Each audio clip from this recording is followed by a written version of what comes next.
In ye olde Earth 311, which villains remain the most mighty? Welcome back, Nerd Squad. Today we are going to be returning to Marvel's 1602 universe as we count down the top 10 most powerful villains from that reality. There's some pretty fun adaptations here in terms of character design, story, and styling, so let's get into it. Number 10. Toad. While Toad might not be known for being super powerful strength-wise or even power-wise in comparison to some other characters in the 1602 universe, he does hold power and information. Toad was the one who managed to put the Grand Inquisitor Enrique, aka Earth 311's Magneto, in jeopardy and almost got him burnt at the stake. Of course, the Inquisitor did manage to escape, and despite Toad's betrayal, even took the Brotherhood member along with him because he didn't really know what else to do with him. Of course, Toad probably wouldn't have dared to betray Enrique's confidence in most cases, but when his life was threatened by the Pope, he proved how dangerous he could be in regards to the secrets that he had guarded. Number 9. Natasha Romanova. In this reality, Natasha was a spy who ended up betraying Matthew Murdoch on the behalf of Count Otto von Doom, whom she took as a lover. Natasha remained loyal to Doom even after he was disfigured, but when she questioned his plan to use his flying machine to voyage to the end of the world, he made quick work of her and tossed her overboard, where she presumably plummeted to her death. Although Natasha died fairly easily and was just a human, she was still quite an adept spy. Her biggest mistake was probably just aligning herself with Doom in the first place and thinking that it would ever be wise to question him or freely speak her mind, even when he was the one asking her to. And friends, before we move on to this next spot, if you are loving this list and you want more lists like it, you want to learn more about 1602, please be sure to let us know by giving this video a thumbs up.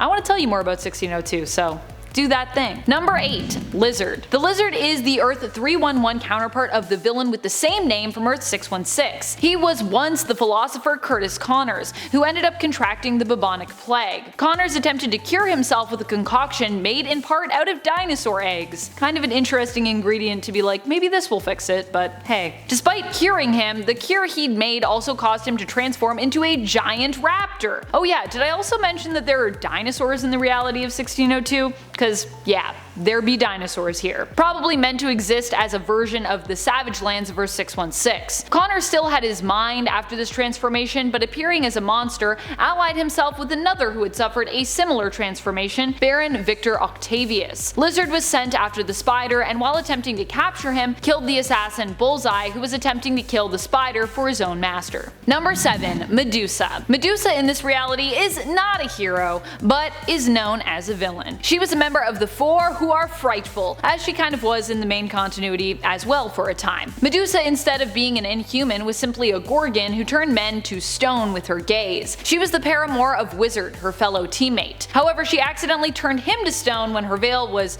torn off by him by accident. I feel like being in a relationship with a Gorgon would be challenging for this very reason, because you'd have to be really careful about not looking into their face or catching their gaze. And that's of course what the protective veil was for, but in the end, having it obviously did not save the wizard, so you can wear a protective veil, but sometimes it might accidentally get ripped away. Number 6. Baron Victor Octavius. I love this alternate for Doc Ock. I seriously love it. It's so cool, it looks cool, it's unique. Baron Victor Octavius, like Curtis Connors, also suffered from the bubonic plague. In an attempt to cure himself, he created a concoction using octopi blood, also a strange ingredient, but I digress, which also ended up working but slowly transformed him into a hybrid octopus-like creature. Because the transformation from man to octopus was happening gradually, Octavius hoped to revert the process and find a cure. When he learned of the spider, he set out to have him captured, as he figured he might be the cure, or more, the cure might be in his blood.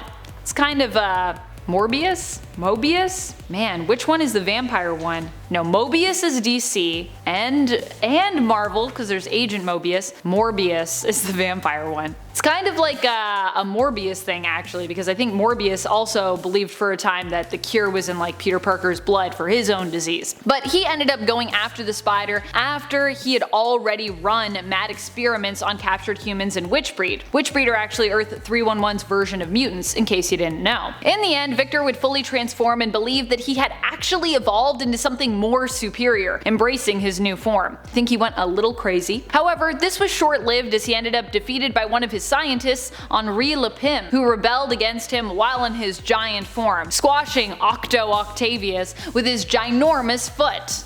What a way to go. Ugh.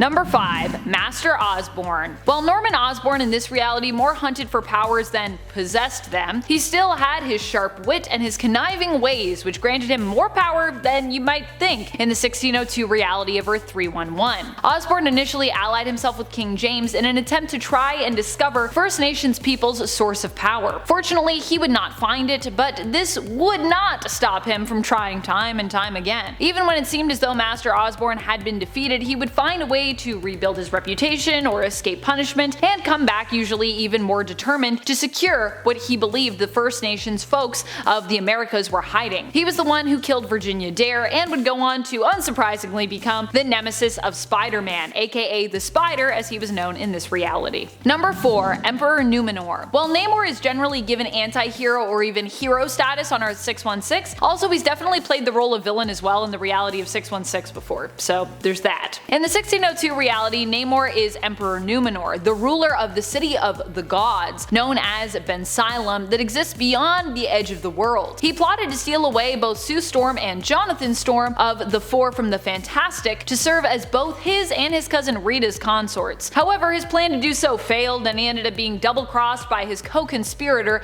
Count Doom, which is usually how it goes for Namor in 616. The death of Namor also caused the destruction of Bensalem, which was tied to his lifeblood. Numenor not only possesses the abilities, strength, and durability of his 616 counterpart, but he also of course rules the powerful and mysterious Bensalem on Earth 311, which itself is advanced and holds a lot of power. Number 3. Purple Man. While Kilgrave is not really a villain within the alternate reality of Earth 311, he is the one that actually created this alternate universe. He hails from the alternate reality of Earth 460, where he became the president for life. Captain America of Earth 460, however, refused to accept Purple Man's presidency, continuing the fight for democracy, and in so doing had himself thrown back into the past by Purple Man. Purple Man didn't want any reason for people to basically rally around Captain America's cause, and decided the best way to get rid of him and destroy any rebellion would be to place Captain America into the past, as opposed to killing him in that present day and likely making him a martyr for others to rally around. In so doing, Purple Man actually created the reality of Earth 311, and Marvel heroes and villains surfaced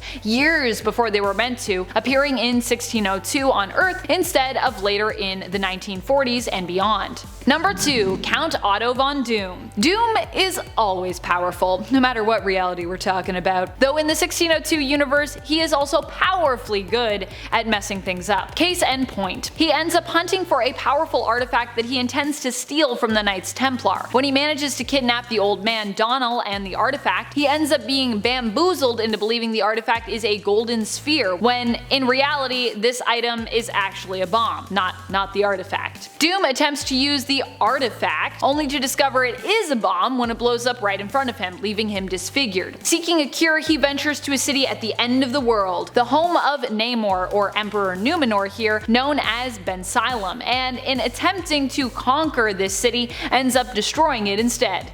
Oops.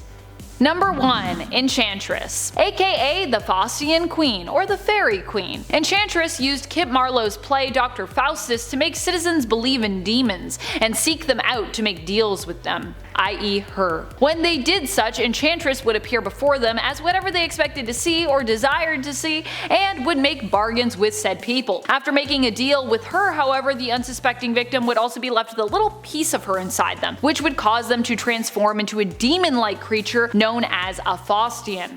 Angela the Witch Hunter and her love Sarah ended up hunting down these Faustians, and as such were made to do battle with Enchantress. Despite her great power, Angela was able to defeat Enchantress, but in so doing became cursed with said power, and herself became the new Faustian Queen. What are some of your favorite villains from the 1602 universe? Who do you think is the most powerful? Which villains would you like to see appear in the style of Earth 311? Let us know in the comments below. This has been Top 10 Nerd, and I am your host Amanda McKnight, saying thank you so much for watching, and reminding you as always to stay nerdy, YouTube.